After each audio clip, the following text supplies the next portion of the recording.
Tudo bom, pessoal? Então vamos para mais um vídeo aqui do canal. O vídeo de hoje eu chamei de resumão Salvador e final de semestre, tá? É um resumo sobre engenharia de software. Na verdade, sobre tudo que eu vi com meus alunos e tudo que a gente vê em engenharia de software 1. Partindo ali do que é engenharia de software, depois nós vamos passar para os 4 passos ou 4 atividades chaves de engenharia de software. Eu digo também que são os 4 pilares da engenharia de software, ou ciclo de vida de um software. Depois nós vamos conversar um pouquinho sobre metodologias ágeis. Depois, aprofundar um pouquinho mais esses 4 pilares, tá? Quem não conhece o canal aí, ou quem já curte o canal, aproveita, dá um curtir aí, compartilha, se inscreve, ativa as notificações. Então, tu quer saber mais? Fica ligado aí no vídeo.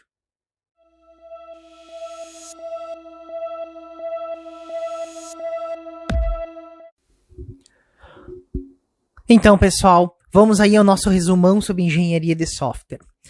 Então, como todo mundo sabe, existem vários tipos de sistemas de software, desde sistemas mais simples, como sistemas embarcados, ou embedded, que vocês conhecem também por esse nome, como sistemas mais complexos, tá? E não faz nenhum sentido procurar notações, métodos ou técnicas que sejam universais dentro da engenharia de software, porque diferentes sistemas necessitam diferentes abordagens, tá? Então, para cada tipo de sistema, nós vamos fazer uma abordagem. Mas dentro dessas abordagens, existem sempre 4 pilares que são básicos dentro da engenharia de software, que nós vamos ver. Mas, falando um pouquinho mais sobre desenvolvimento profissional.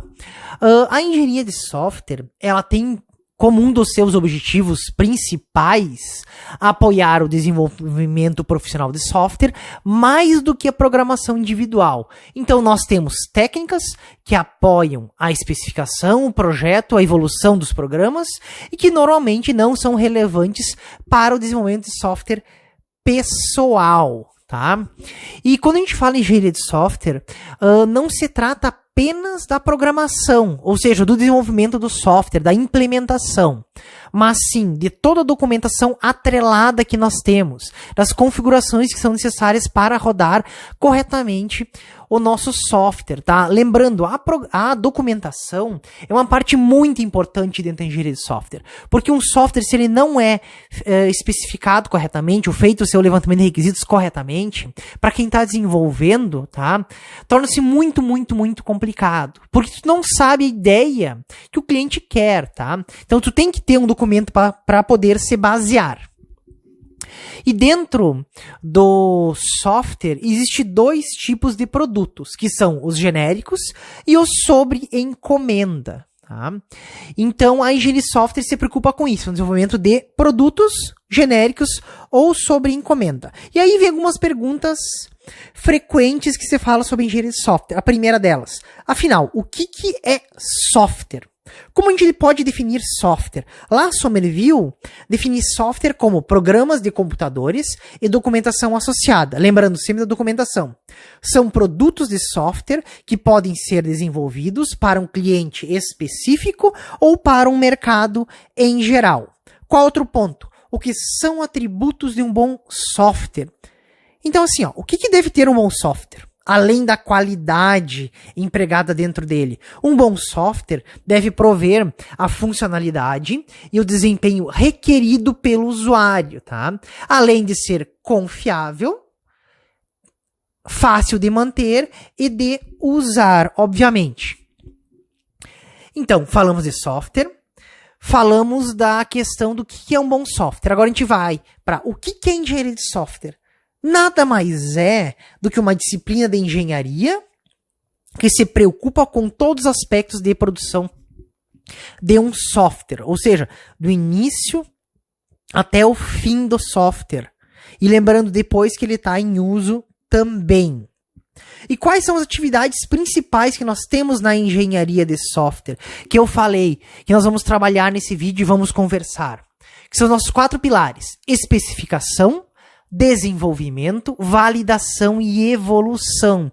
São 4 pontos principais, 4 pilares dentro da engenharia de software. E aí, dentro de cada modelo de processo de software, dentro de cada processo, nós podemos ter uma maior especificação ou um maior detalhamento sobre cada uma destas partes. Mas, então, engenharia de software, o que ela é? É uma disciplina de engenharia. Desculpa, engenharia de software é uma disciplina da engenharia cujo foco está em todos os aspectos da produção. Como eu falei, desde os estágios iniciais, da especificação de um sistema, que nosso levantamento de requisitos, até sua manutenção, que dentro da manutenção nós temos modificações, correções, tá? Dentro das modificações entra acréscimo de uma nova funcionalidade e quando o sistema está em uso. Dentro da engenharia de software, a gente fala muito em processo de software. E hoje, mais ainda, a gente fala sobre uma palavrinha que se chama adaptação de processos de software. Que nada mais é que adaptar diferentes tipos de processos de software, ou, na verdade, diferentes atividades de processo de software para a nossa empresa ou para o projeto que nós estamos executando. Mas o que é um processo? Um processo de software nada mais é do que uma sequência de atividades que leva à produção de um produto, ou seja, um conjunto de atividades relacionadas que levam à construção de um produto de software. Essas atividades podem envolver o desenvolvimento a partir do zero, de uma linguagem padrão, como Java ou como C, ou eu posso pegar já posso já pegar um software que está em uso, tá? E fazer modificabilidades nele. E dentro da questão de processos, dentro da engenharia de software, que tem nossos processos, existem processos diferentes, tá? Mas todos os processos que são utilizados em modelos de processos de software, né? Eles têm 4 atividades fundamentais, que são nossos pilares, que eu já citei eles. Que o primeiro é a especificação de software, é onde as funcionalidades de um software e suas restrições de funcionamento são definidos. Ou seja, é análise e levantamento de requisitos. É onde eu vou definir as funcionalidades e as restrições do meu software. Depois nós temos, como segundo ponto, projeto e implementação do software. É onde o software é produzido para atender às especificações que são provenientes da atividade anterior. Posteriormente, como terceiro ponto, validação do software. Então, o software deve evoluir para garantir que atenda às demandas do cliente. Validar, bem conhecida como V&V, que é a verificação e validação. Então, é onde eu verifico se estou construindo o produto correto e eu efetuo a validação, que são os testes, tá? Se tudo funciona corretamente. Na verdade, se funciona corretamente, não. Se eu não encontro nenhum erro com base nos meus testes. E por fim, a evolução de software. Que todo software deve evoluir para atender mudanças dos clientes. A evolução é onde a gente fala que podemos ter correções, bem como acréscimo de funcionalidades. E como eu disse, engenharia de software contém processos, tá? E dentro disso nós temos modelos de processos, que são nada mais que uma representação simplificada de um processo de software. Ou seja, dentro da engenharia a gente tem modelos de processo mais simples e mais complexos. E tudo vai depender do cenário de vocês, ou seja, da necessidade de vocês, para resolver qual modelo se encaixa mais às suas especificações, ao contexto de vocês. Então, cada modelo ele representa uma perspectiva de um processo e, portanto, fornece informações parciais sobre ele. E, por exemplo, aqui, ó, um modelo de atividade de processo pode mostrar atividades e sua sequência, mas não mostrar os papéis das pessoas envolvidas. É como a gente fala no nosso primeiro modelo, que nós vamos tratar daqui a pouquinho, que é o modelo cascata, também conhecido como waterfall. Ele define as atividades do processo qual vocês devem efetuar, tá? Devem fazer, mas não diz quem que faz. Em compensação, lá no RUP, que é o Processo Unificado Rational, que na verdade quem é dono, há muitos e muitos anos é a IBM comprou da Rational. Lá nós temos a definição de cada atividade dentro do processo. E também temos a descrição de quem faz o quê. Então a gente atribui uma atividade a um determinado papel. Bem como nós temos no Scrum, onde a gente tem Scrum metodologia ágil, né? Onde no Scrum nós temos o Scrum Master, o Product Owner e a equipe que é quem faz o desenvolvimento. Então vamos a 3 modelinhos bem simples que a gente sempre fala no início da engenharia de software. O mais simples de todos, modelo em cascata, depois desenvolvimento incremental. E o de engenharia de software orientada a reuso. Modelo cascata, o primeiro fundamentado, primeiro descrito. Tá? Ele também é conhecido como waterfall. Ele considera atividades fundamentais dentro de um processo que nós temos especificação, desenvolvimento, validação e evolução. E a representação de cada uma delas, né, como fases distintas. Como, por exemplo, especificação de requisitos, projeto de software, implementação, teste, e assim por diante. O modelo cascata, aquele primeiro, é como se fosse uma escadinha, no qual vocês só podem subir o próximo degrau da escada se foi todo o primeiro degrau concluído, ou o degrau anterior, né? Então, você tem que finalizar em uma das atividades, ou como queiram, uma dessas fases, tá? Você tem que finalizar ela, para depois passar para a próxima. Então, sempre tem que lembrar esse ponto, tá? Para depois passar para a próxima, tem que finalizar a anterior. O outro, desenvolvimento incremental. Essa é uma abordagem que é intercalada com atividades de especificação, desenvolvimento e validação. Então, vocês fazem lá um levantamento, né? Especificação do software, criam um protótipo, tá? E validam ele. E as próximas versões vão ser incrementos da versão anterior. Então, por isso que você fala de desenvolvimento incremental. Vocês vão criando várias versões até vocês terem uma versão pronta. Tá? Isso auxilia bastante, onde vocês não conhecem muitos requisitos, não conseguem fazer uma especificação total dos requisitos de software de vocês. Onde o cliente não sabe bem o que ele quer do sistema. Depois a gente vem para engenharia de software orientada a reuso. Nessa abordagem, na verdade, essa abordagem ela é baseada na existência de um número significativo de componentes reusáveis. Ou seja, vocês têm componentes ou módulos, os quais vocês já criaram. Vocês vão avaliar cada um deles e ver qual se encaixa nesse novo sistema, que é, obviamente, criado do zero, né? Vão analisar dentro de cada um deles o que vocês devem modificar para, então, criar o sistema com base nesses componentes ou módulos reutilizáveis. E devo lembrar que os modelos de processo de software, eles não são mutuamente exclusivos. Isso quer dizer, em outras palavras, que vocês podem pegar os modelos, misturar e criar um modelo que é mais interessante para vocês. Então, vocês podem pegar uma parte lá, uma fase de especificação, e juntar com uma fase de testes do outro, tá? Acrescentar a questão do desenvolvimento incremental, que é muito importante, a parte de orientada a reuso, tá? Para facilitar o trabalho de vocês e criar o processo de vocês. Mas dentro de um processo, nós temos 4 atividades principais que eu falei lá na abertura desse vídeo. E quais são essas 4 atividades principais? Especificação, tá? Projeto, implementação e teste. Então, assim, ó, dentro das atividades de um processo, a gente vai intercalar de várias técnicas. Mas todas as técnicas, elas têm a necessidade de especificar, projetar, implementar e testar um sistema. O que eu digo com necessidade?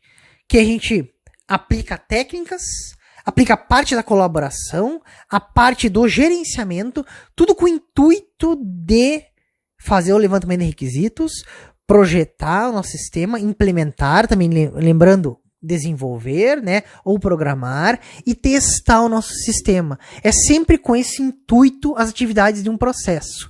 E as 4 básicas são especificação, desenvolvimento, validação e evolução. Então, todos os modelos vão ter esses 4 pilares, como eu já citei anteriormente. E dentro disso, essas atividades, elas são organizadas de forma diferente, conforme cada processo de desenvolvimento. No modelo em cascata, são organizadas em sequência, enquanto no desenvolvimento incremental elas são intercaladas. Então, cascata, a gente segue um sequenciamento bem rígido, já no incremental, a gente intercala elas. Sempre de maneira que essas atividades sejam feitas dependendo do tipo do software o qual está sendo criado, das pessoas e da estrutura organizacional de vocês.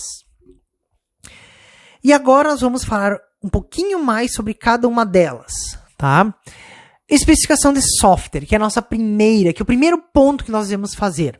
É onde um processo estabelece quais são os serviços necessários, suas restrições de operações. Esse é o desenvolvimento, né? Dentro dela, nós temos estudo de viabilidade, elicitação e análise, especificação de requisitos e validação de requisitos. Então, assim, ó, na especificação de software, a gente faz como primeiro ponto, estudo a viabilidade. Nós utilizamos uma técnica, tá? Na verdade, o que é viabilidade? É se nós conseguimos criar aquele software, ou quanto ele vai custar, tá? É bem como eu falo ali, ó, é técnica e financeiramente viável construir o sistema? Isso responde essa pergunta. Outro ponto, elicitação e análise de requisitos. O que os stakeholders do sistema precisam ou esperam do sistema? Então, elicitação e análise é as funcionalidades do nosso software, né? O que os stakeholders, que é quem está envolvido com o sistema, o que eles necessitam? O que eles esperam do nosso sistema? O que a gente entrega com esse sistema para eles? Outro ponto, especificação de requisitos. Definição dos requisitos em detalhes.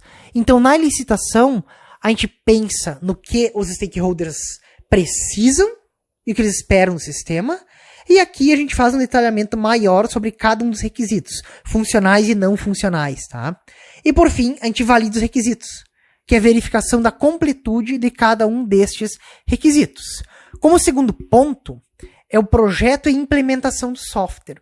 A parte desse estágio, que é o de implementação do desenvolvimento do software, que nada mais é do que o processo de conversão nas especificações da etapa anterior do sistema em um sistema executável. Tá? Não é nada mais que isso. É vocês efetuarem a programação dele, mas seguindo tudo que foi especificado anteriormente. Então, sempre envolve processo de software e programação de software. Mas, se for usado uma abordagem incremental para o desenvolvimento, também pode envolver o refinamento da especificação do software. Então, lembre esse ponto, tá? Se a gente utiliza uma abordagem incremental, eu posso ter entradas requisitos que podem mudar no tempo, ou posso ter um refinamento melhor de cada uma das suas especificações. Ainda dentro disso, um projeto de software, ele é nada mais do que uma descrição estruturada do software, que é implementado nos seus modelos, da sua estrutura de dados, tá? E que são usados pelo sistema. Das suas interfaces, entre os componentes do sistema e, às vezes, até mesmo os algoritmos usados, tá? Então, quando a gente faz todas essas definições. E aí, como terceiro pilar, como terceiro ponto, validação do software, tá? Que é também mais carinhosamente ou genericamente conhecida como verificação e validação, ou V&V, tá?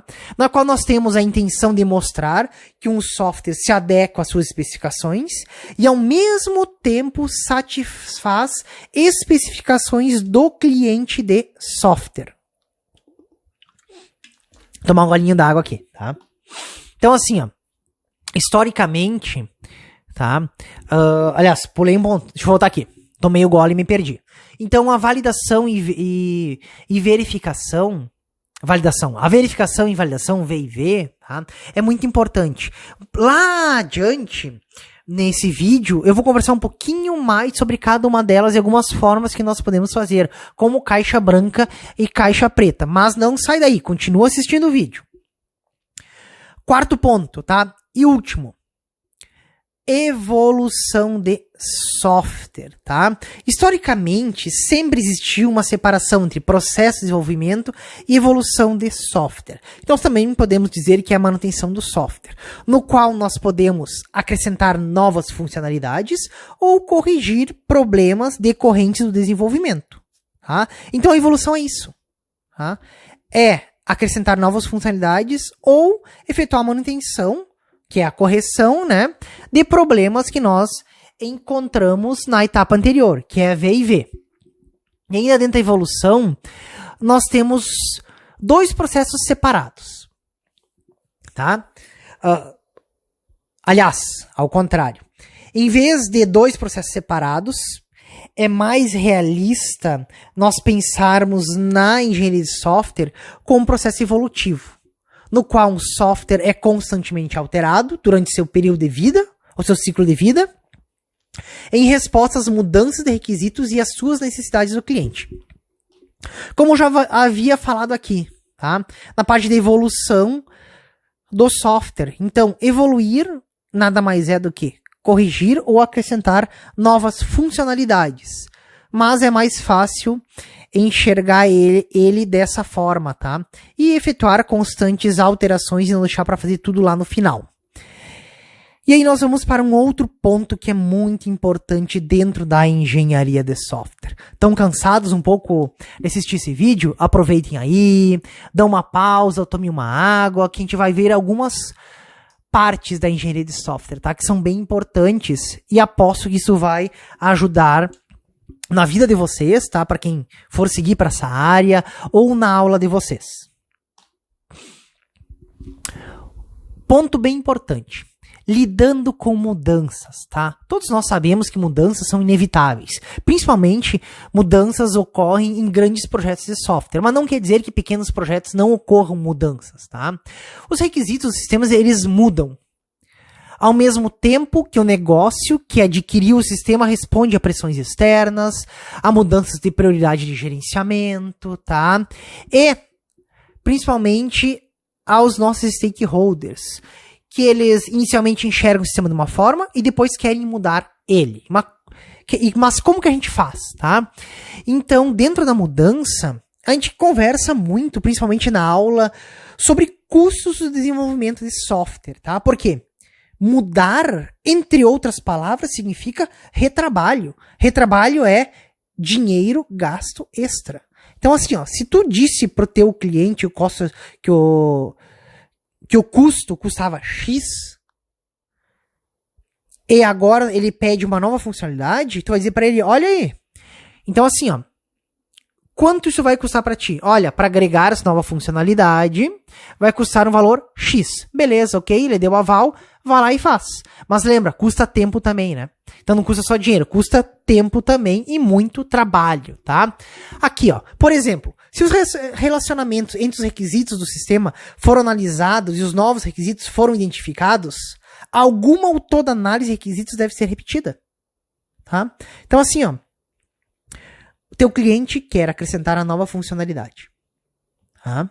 Então, vocês voltam para toda a etapa da análise de requisitos, só que vocês fazem dentro da análise de requisitos, análise de viabilidade, vocês vão ter que verificar se esse novo requisito vai alterar um outro requisito já existente, alguma parte do código que pode provocar lá uma inconsistência ou um retrabalho, tá? Então, tudo isso deve ser analisado. E lembrem que existem duas abordagens, principalmente para reduzir o custo do retrabalho. Prevenção de mudanças e tolerância a falhas. Então são dois pontos que você fala muito quando a gente lida com as mudanças, que é prevenir mudanças com levantamento de requisitos melhor, né? Ou mais claro, e também sempre tentar programar, sempre criando testes para ser tolerantes às falhas. Olha, aí apareceu uma mensagem aí na minha tela, tá? Então assim, o que fala prevenção de mudanças? Nada mais é que o processo de software inclui atividades capazes de antecipar as mudanças possíveis antes que seja necessário qualquer retrabalho, tá? Então tem que lembrar desse ponto. Por exemplo, um protótipo de um sistema pode ser desenvolvido para mostrar algumas características-chave do sistema para o cliente. Então, o que a gente fala muito lá em aula, que é o desenvolvimento incremental, sempre incrementando o sistema e criando também protótipos, né? No qual o cliente enxerga o protótipo e diz, espera aí, eu quero mudar isso, quero mudar aquilo, tá? Então, o cliente usar um protótipo, na verdade, fazer uso desse protótipo de vocês, que vocês criaram, é muito útil para lidar com as mudanças. Então, evita o retrabalho e diminui os custos de produção de um software. Já a tolerância a mudanças, ele fala muito que o processo foi projetado para que as mudanças possam ser acomodadas a um custo relativamente baixo. Isso normalmente envolve alguma forma de desenvolvimento incremental.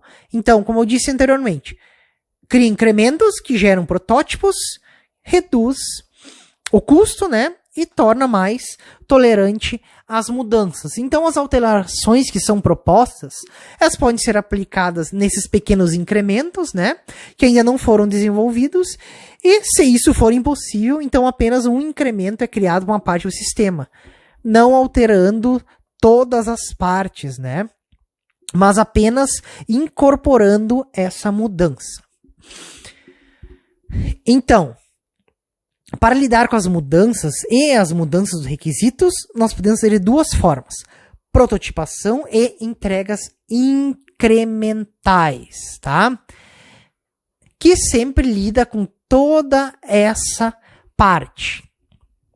E fechando essa parte das mudanças. Agora a gente vai conversar um pouquinho sobre modelos de processo de software, tá? Sobre cada um dos nossos modelos.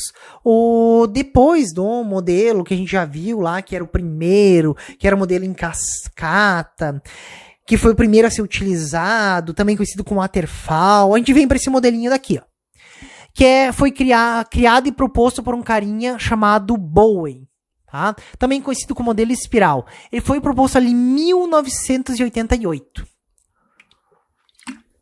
Então, ele é um processo de software, o qual é representado como uma espiral, e não como uma sequência de atividades com alguns retornos de uma para outra. Então, aqui vocês podem enxergar um pouquinho mais ele. Vocês podem ver que ele é um modelo em espiral, o qual é dividido em 4 quadrantes, onde nós temos lá no quadrante superior esquerdo, determinar objetivos, alternativas e restrições. Depois eu faço a avaliação das alternativas, eu identifico elas, eu resolvo os riscos, depois eu desenvolvo, verifico o próximo nível do produto e faço o planejamento para a próxima fase. Então a gente tem esses 4 cantos, tá? Nos quais nós temos várias atividades dentro desse processo que é resolvido. Mas lembrando, um dos principais pontos do modelo espiral de Bowen é que ele tem a análise de riscos, onde nenhum anterior tinha. Tá? Então assim, ó, cada volta dessa espiral representa uma fase de um processo de software. E dessa forma, a volta mais interna pode preocupar-se com a viabilidade do sistema, o seguinte com a definição de requisitos, o seguinte com o projeto de sistema, e assim por diante. Esse modelo, que é bem importante frisar, ele combina prevenção e tolerância a mudanças. E assume que as mudanças são resultado de riscos de projeto e inclui atividades explícitas de gerenciamento de riscos para sua redução. Nenhum modelo anterior tratava de riscos em projetos. Esse modelo já trata e tem atividades explícitas para gerenciamento de riscos, tá?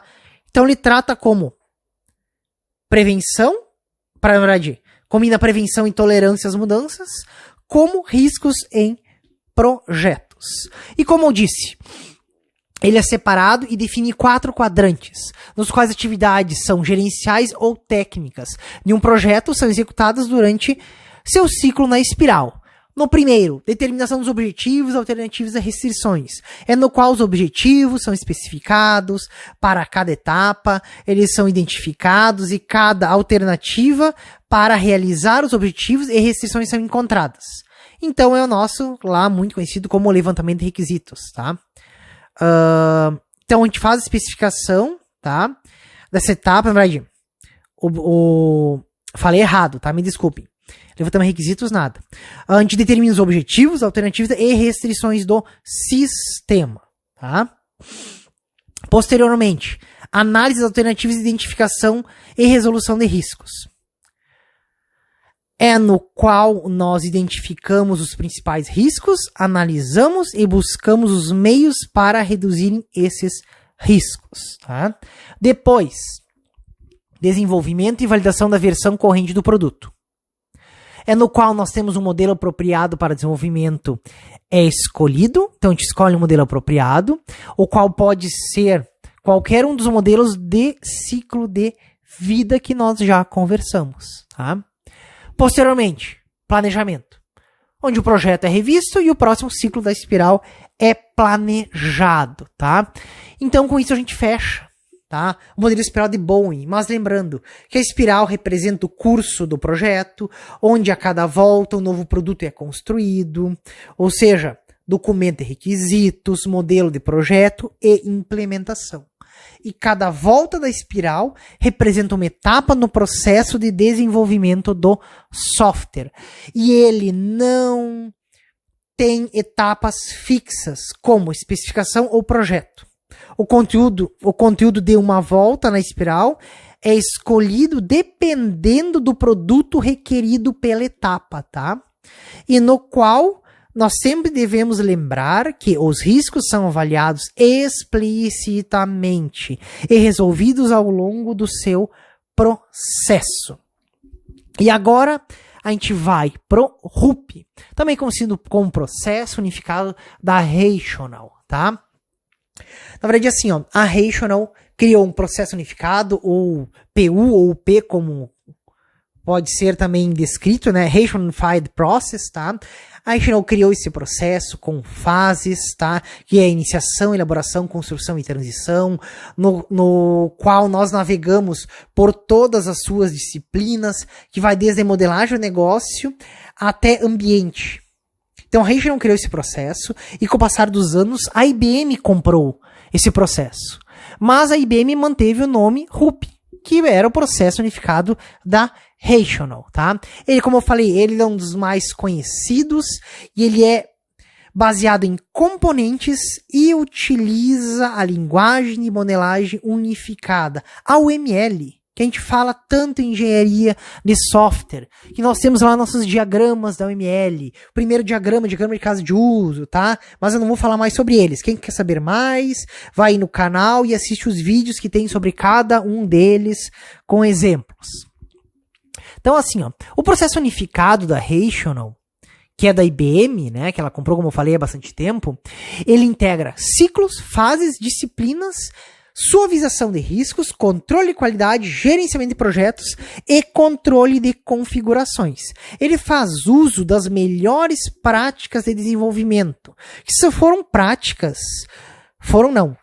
práticas utilizadas com sucesso pela indústria de software. E dentro delas, nós temos desenvolvimento iterativo, gerência de requisitos, uso de arquitetura baseada em componentes, modelagem visual, verificação contínua da qualidade de software e gerência de mudanças. Então, assim, ó, o processo da Rational, ele é dividido em fases, que nós temos ali iniciação, tá? Depois passamos para elaboração, construção e transição. E é quando vocês colocam em uso lá para o cliente de vocês. E da mesma forma, nós vamos andar por cada uma dessas fases, a gente vai navegar por todas as nossas disciplinas. Então, lá na fase de iniciação, a gente vai ter um pouquinho, não, né? Bem à esquerda ali. A gente vai ter bastante de modelagem de negócio, a gente já tem bastante também de requisitos, a gente tem um pouco de análise de design, bem pouco de implementação, pouquinho de testes, dá para dizer que quase nada, né, de implantação, que a gente coloca em uso. E temos gerenciamento de configuração e mudança, e gerenciamento de projeto e ambiente. Então a gente vai andar por cada uma dessas disciplinas no decorrer de todas as suas fases, tá? Aqui só tá um pouquinho maior para vocês enxergarem. Então a gente tem fases e suas disciplinas, a qual a gente fica navegando dentro delas. Como eu falei, é concebido e organizado em 4 fases: concepção, onde o principal ponto é a definição do escopo do software, elaboração, planeja o projeto, especifica as features, características, né? E define e valida a arquitetura. Na construção, constrói o produto e transição, implanta, não implementa. Cuidado, pelo amor de Deus, viu, pessoal? Implantação é colocar lá em uso, tá? Implantação do software. E dentro dele, como eu falei ali, existem as nossas 9 disciplinas, as quais são divididas em disciplinas de processo, que são 6, e disciplinas de suporte, que são 3. As de processo são modelagem de negócio, requisitos, tá? Análise de projeto, também conhecido como design ali, né? Depois implementação, teste e implantação, que são as de processo. Já as de suporte é o gerenciamento de configuração e alteração, gerenciamento de projetos e ambiente, tá? Então com isso a gente fecha o RUP. E agora, para quem ainda não desistiu desse vídeo, tá? E tenho certeza que esse vídeo vai ajudar muitos que estão vendo esse vídeo aí do canal, aproveitem e assistam outros vídeos aí do canal. Como eu falei, isso aqui é um resumão para quem está indo aí para as provas finais ou quer entender um pouquinho mais sobre a engenharia de software. Por isso que eu disse que era um resumão salvador e final de semestre, tá? Então ele contém quase tudo sobre engenharia de software, na verdade, as principais partes da engenharia de software, as principais metodologias, os principais modelos que a gente conversa muito em engenharia de software, que ajuda também para os concursos, tá? Como eu sempre falo para os meus alunos, sempre num concurso, para nossa área, né, pergunta-se sobre uma parte da engenharia de software, sobre especificação, desenvolvimento, validação e evolução. Então, como eu disse, para quem não desistiu do vídeo aí, a gente vai agora falar um pouquinho mais sobre as metodologias ágeis. Mas assim, ó, falando em metodologias ágeis, nós conversamos sobre modelos de processos planejados, tá? Que eram os nossos anteriores, que era lá o cascata, que era totalmente previsível, planejado, né? Mas assim, ó, o que é um método ágil, tá? O que diz lá sobre metodologias ágeis? Que elas são mais adaptáveis que previsíveis, que elas são mais orientadas a pessoas do que a processos, tá? As pessoas são colocadas em primeiro lugar, as pessoas, a gente trabalha ali como que elas não são unidades de programação substituíveis, fala muito do gerenciamento do processo orientado a pessoas, da questão do cargo do líder de negócio, e também dentro da metodologia ágil a gente tem principalmente aqui toda a questão dos processos adaptáveis, né? Mas assim, ó, não dá para falar de metodologias ágeis sem falar dos princípios do manifesto ágil, que diz assim, ó, como frase, tem lá no site, só se procurarem na internet. Nós estamos descobrindo melhores maneiras de desenvolver software para fazer isso e ajudar outros a fazerem. Então, o que valoriza o manifesto ágil e leva como princípio indivíduos e interações acima de processos e ferramentas, trabalho no software acima de documentação, colaboração com o cliente acima de contratos, resposta a mudanças acima de seguir o plano. Então, isto é, enquanto há valor nos itens da direita, nós valorizamos os itens da esquerda, tá? Então, assim, ó, eu vejo muito que o pessoal entende uma coisa muito errada sobre metodologias ágeis. Ah, método ágil é apenas desenvolver, não tem documentação. Tá errado, tá? Metodologias ágeis, elas têm documentação. Só que a gente utiliza muito a OML, tá? Então tu cria diagramas básicos da OML, tu deixa um pouquinho de lado, mas não pode deixar de lado, só deixa um pouquinho, tu cria um pouquinho menos de papel, como eu digo sempre para meus alunos, que em vez de criar o documento, tu vai mais direto ao ponto, criando um diagrama, tá? E já vai para a parte de programação, tá? Mas tem documentação, tá? Então cuidem com isso. E quem ajudou a criar esse manifesto ágil numa reunião? Foi o Kent Beck, o Robert Martin, o Ambler, o Cockburn, o Cunningham e assim vai, tá? Então essa lista de pessoas aí, o Schwaber, tá? Então uma lista de pessoas, o Highsmith, que ajudaram a criar esse princípio do manifesto ágil. E agora vamos conversar sobre a primeira delas, tá? Da metodologia ágil, que a gente fala bastante, que é a XP, ou Extreme Program, tá? Que foi criado por Kent Beck e o Cunningham. Tem como característica disciplina de desenvolvimento de software voltada para equipes pequenas e médias, até 12 pessoas, tá? Projetos com requisitos vagos ou que mudam com frequência. Desenvolvimento de sistema orientado a objetos, desenvolvimento incremental e principal tarefa é a codificação. Tem uma grande ênfase em uma grande ênfase em criar processos formais menores de desenvolvimento e maior em disciplina rigorosa, tá? Então assim, ó, o XP é para equipes pequenas, tá? Onde a gente tem também alguns dos princípios do XP, né? Que é a programação em pares. Que enquanto um está programando, outro está analisando o que está sendo programado. Depois tu faz a troca. O que está analisando vai lá e programa, tá? Então é isso que fala bastante o XP. Mas por que programação extrema? O porquê dela que se fala nisso? Fala da seguinte forma. Se revisar o código é bom, então a gente vai revisar o código o tempo todo. Tá? Se testar é bom, todos vão testar o tempo todo. Se o projeto é bom, então ele fará parte das funções diárias de todos. Se a simplicidade é bom, sempre o projeto será o mais simples possível para as funcionalidades atuais. Se a arquitetura é importante, todos trabalhem para definir e refinar a arquitetura. Se testes de integração são importantes, então vamos todos testar e integrar várias vezes ao dia, tá?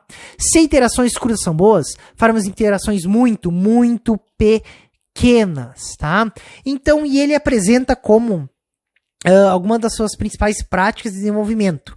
O entendimento compartilhado, que trata de padrões de codificação, propriedades coletivas de código, design simples, metáforas de sistemas, tá?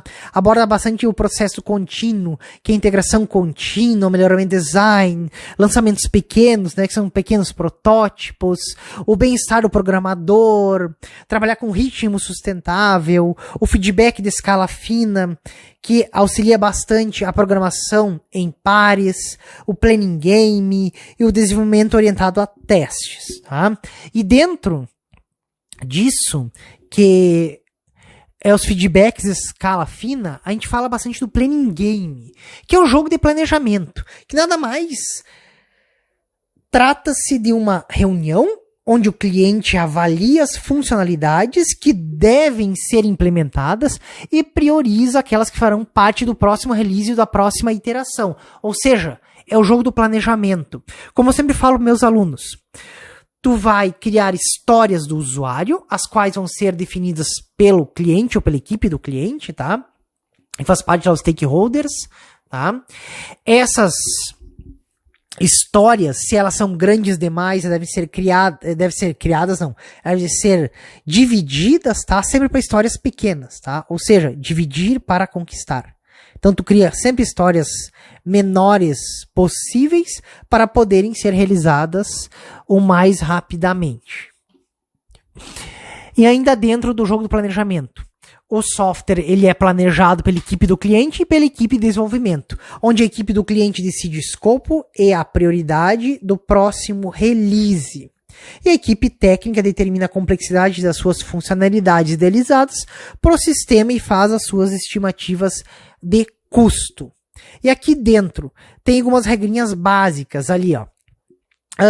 O cliente, ele apresenta uma lista de funcionalidades desejadas para os sistemas, que é o que eu falei, que são as histórias do usuário, também conhecidas como S ou User History, tá? Então, as User Histories são descritas em cartões indexados e possuem um nome e as funcionalidades requeridas, no qual a equipe de desenvolvimento estima o quanto de esforço é necessário ou exigido para cada User History, o quanto de esforço a equipe pode produzir em um determinado intervalo de tempo em cada iteração. tá? E o esforço ele é medido em point histories, no qual um point history corresponde a um dia ideal de trabalho. Então, um dia ideal de trabalho é um point history. E é aconselhado que cada user history deve ter entre 1 e 3 point history. Então, se ela contém, em outras palavras, mais de 3 dias de trabalho, tu quebra em uma história menor. É isso que diz a regra. Na verdade, é isso que diz o que é aconselhado, tá? Ali na programação extrema. Mas, dentro da programação extrema, o que o gerente faz? Ele não define prioridade, quem faz isso é o cliente, ele não delega tarefas, os programadores fazem isso, então o gerente não vai lá e diz, fulaninho faz isso. Não. Quem determina são os próprios programadores, eles vão lá e escolhem o que eles vão fazer. Então o gerente ele não estima a duração das tarefas, quem faz isso é o programador, ele não define cronograma, é o cliente e os programadores que negociam isso. Mas então o que o gerente faz? Ele media interações externas, tá? Ele forma equipe, ele obtém recursos, ele gerencia o time e principalmente gerencia os problemas do time. É isso que um gerente faz em XP. E agora, indo para a nossa outra metodologia ágil, Scrum, tá? Alguns vão dizer que o Scrum não é uma metodologia, tá?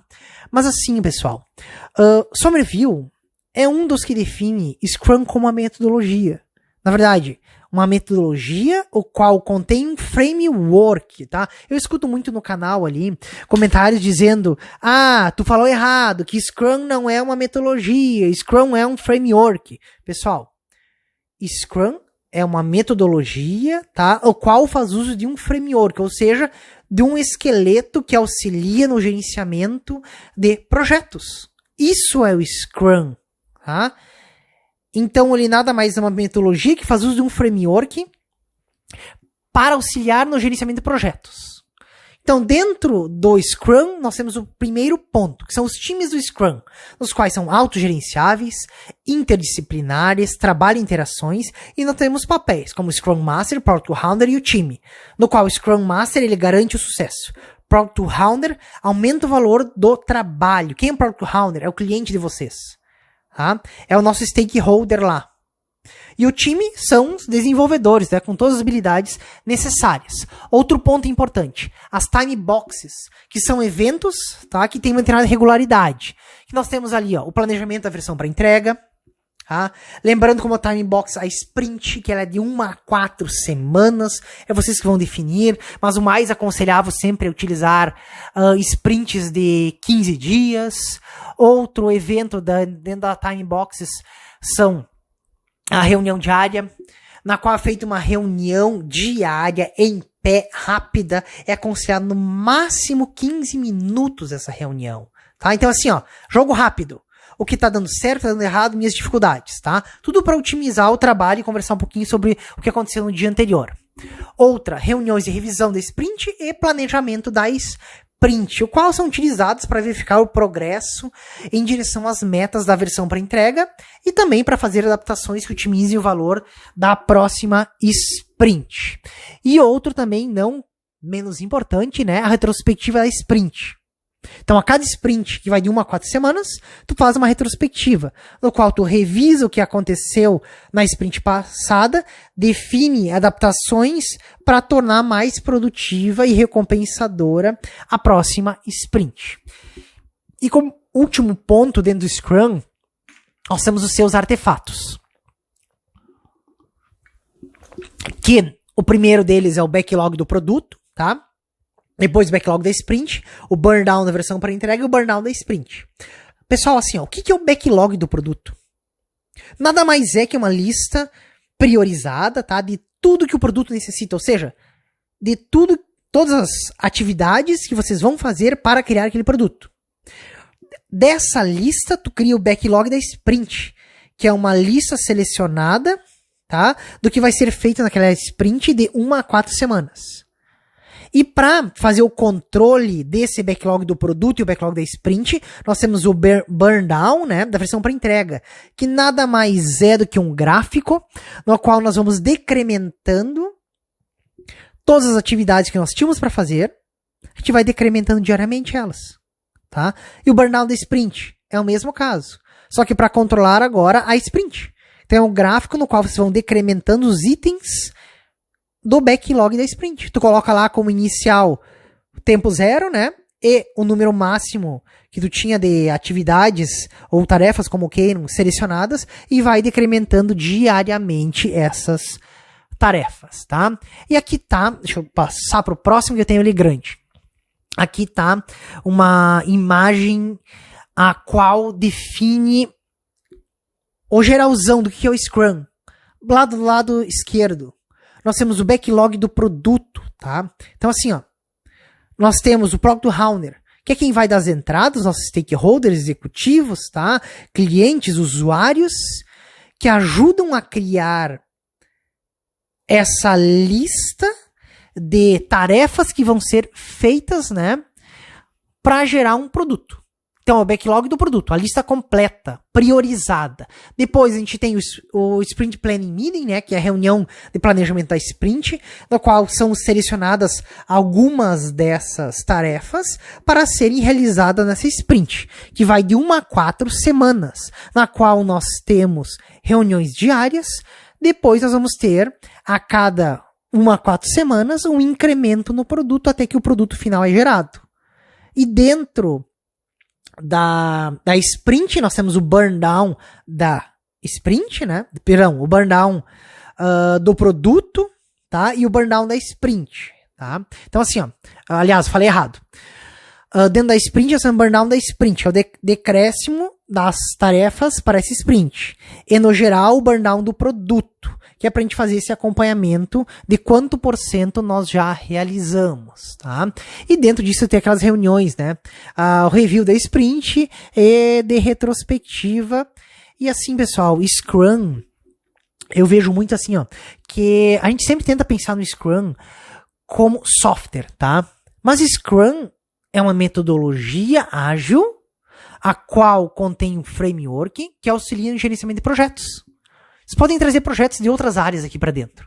Não precisa ser especificamente de software, tá? Scrum pode ser tranquilamente aplicado em outras áreas, como é aplicado muito hoje aí, mundo afora.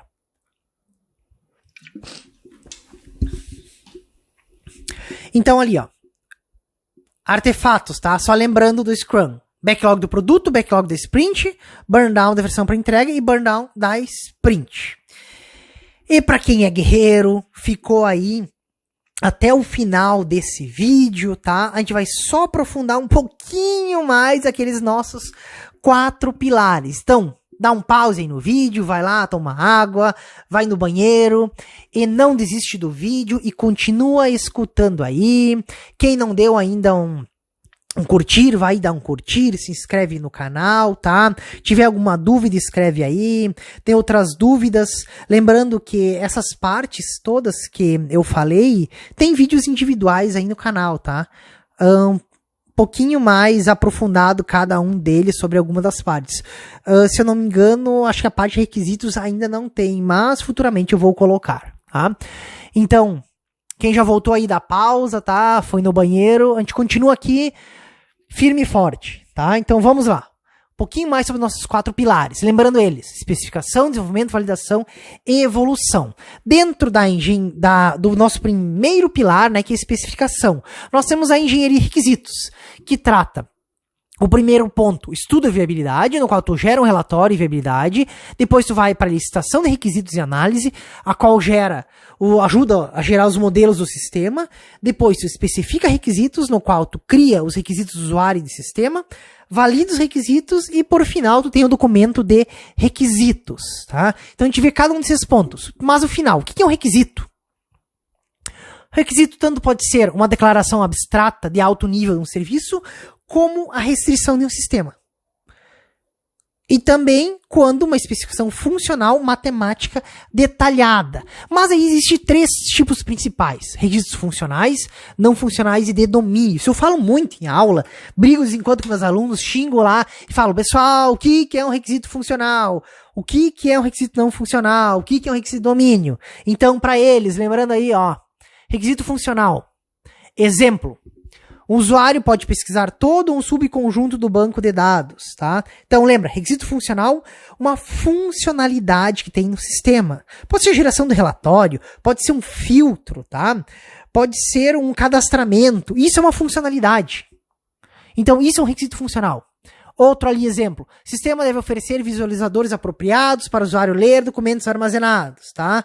E outro, a todo pedido deve ser associado um identificador único, um PID, né? O qual o usuário pode copiar para a área de armazenamento permanente da conta. E aí, os não funcionais, que eu brigo com eles. Pessoal, requisito funcional, funcionalidade. Não funcional não é uma funcionalidade. Pense em não funcional como uma restrição do sistema. Por exemplo, ali, ó, velocidade. Transações processadas por segundo. É uma restrição. Ah, eu quero um número X. Tempo de resposta do usuário ou de um evento. Tamanho do software. Facilidade de uso, como tempo de treinamento, número de quadros de ajuda, tá? Tudo isso são requisitos não funcionais. E, dentro dos não funcionais, nós temos alguns tipos, como requisitos do produto, tá? Que produto deve comportar-se de uma forma particular, como velocidade de execução, confiabilidade, organizacionais, que refere-se a políticas, procedimentos organizacionais, que são padrões de processos, requisitos de implementação, tá? E externos. Fatores externos ao sistema e processo de desenvolvimento, como legislação. E por fim, dentro dos três, domínio. Que diz o que é um requisito de domínio. Ou seja, é um requisito de entendimento. Requisitos são descritos na linguagem de domínio da aplicação. Não é entendido pelos engenheiros de software que vão desenvolver a aplicação. Por exemplo, uma equação matemática, uma equação química, uma equação de previsão de tempo, tá? Normalmente nós, engenheiros de software, não vamos entender quem vai desenvolver. Então a gente precisa de alguém do domínio no qual nós vamos fazer um requisito de domínio e a gente vai especificar. Ah, como que resolve, sei lá, como faz o cálculo da velocidade média ou da aceleração, tá? E requisito de domínio também entende simplicitude. Então, especialistas do domínio entendem a área também, que não tornam todos os requisitos de domínio explícitos. E aí, falei em especificação, agora a gente fala em teste. Nem vou falar mais, pulei o passo, que era da questão do desenvolvimento, da implementação, tá? Então, na verdade, assim, pessoal, desenvolvimento e implementação leva desde boas práticas de programação, entre outras partes, tá? Mas isso aí é bem mais tranquilo, tá? Do que a parte de teste e especificação. Então, aí, ó, teste. Teste é destinado a mostrar que um programa faz o que é proposto a fazer e para descobrir os defeitos do programa antes do uso. Quando se testa o software, o programa é executado usando dados fictícios.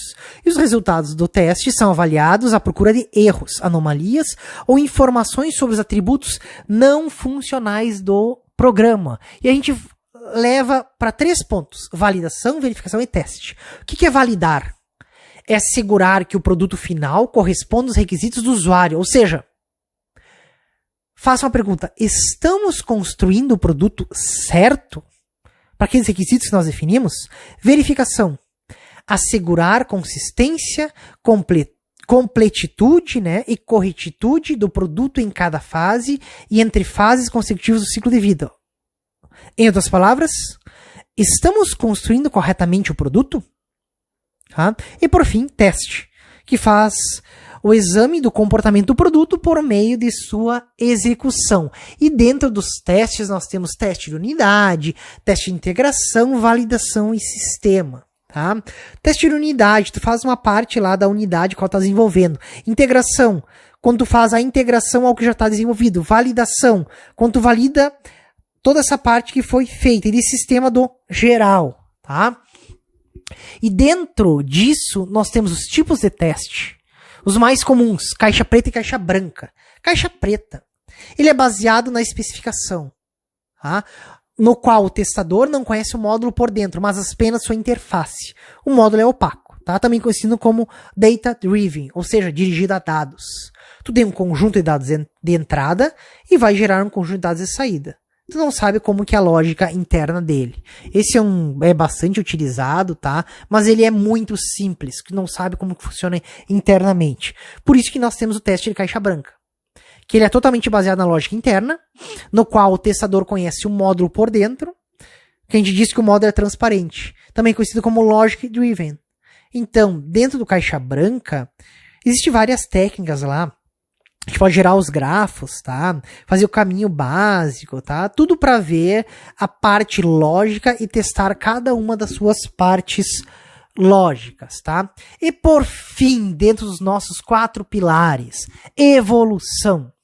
Mudança de software, como a gente sabe que ela é inevitável, porque sempre novos requisitos surgem quando o software é usado, o ambiente de negócio muda, erros devem ser reparados, novos computadores e equipamentos são adicionados ao sistema, o desempenho ou a confiabilidade do sistema deve melhorar, tá? Sempre é um problema chave para organizações, principalmente na parte de implementação e principalmente a parte de gerenciamento de mudanças em seus sistemas. Então, dentro da evolução, a gente lembra de manutenção para reparar defeitos, que nada mais é que corrigir deficiências de maneira a atender os requisitos. E a manutenção para adaptar, no qual o software é um ambiente operacional diferente, tá? Então assim, manutenção para adaptar, mudança de um sistema de tal maneira que ele possa operar em ambiente diferente. Computador, sistema operacional. Quando a gente fala em computador, a gente fala em hardware, né? A gente lembra muito de hardwares embarcados, no qual a gente tem lá uma arquitetura no processador lá embarcado e o software que nós criamos para aquele processador, tá, não funciona mais, tá? Então a gente tem que pensar nesse ponto, tá? E outro, manutenção para adicionar funcionalidades de sistema ou modificá-las. Nada mais é que satisfazer a novos requisitos que vão ser agregados. E aí tem os passinhos num processo de evolução, no qual nós fazemos uma solicitação de mudança, lembrando, pode ser correção de um erro ou acréscimo de novas funcionalidades. A gente faz análise de impacto, planejamento de versões, no qual nós temos reparo de defeito, adaptação da plataforma ou aprimoramento do sistema, no qual nós geramos a implementação de mudança, que pode ficar fazendo um loop ali no planejamento das versões. E, por fim, liberação do sistema, que pode voltar para uma solicitação de mudanças, tá? E, finalmente, pessoal, o nosso resumão salvador de final de semestre acabou, tá? Lembra ali, E não esquece para as provas de vocês, não esqueçam, né? Para as provas de vocês, ou então para quem está estudando sobre engenharia de software, ou para quem quer aprender um pouquinho mais, tá? 4 atividades básicas em qualquer processo: especificação, desenvolvimento, validação e evolução. Todos os processos, de todos os modelos de processos de software tem esses 4 pontos, tá? Ou baseiam-se nesses 4 pontos. E para fechar, algumas das referências utilizadas para esse material, tá? Espero então que tenham gostado desse vídeo, que na verdade era um resumo, que lá virou um resumão, né, de engenharia de software. Mas em menos de 1 hora nós vimos tudo o que pode ser visto em um semestre em engenharia de software.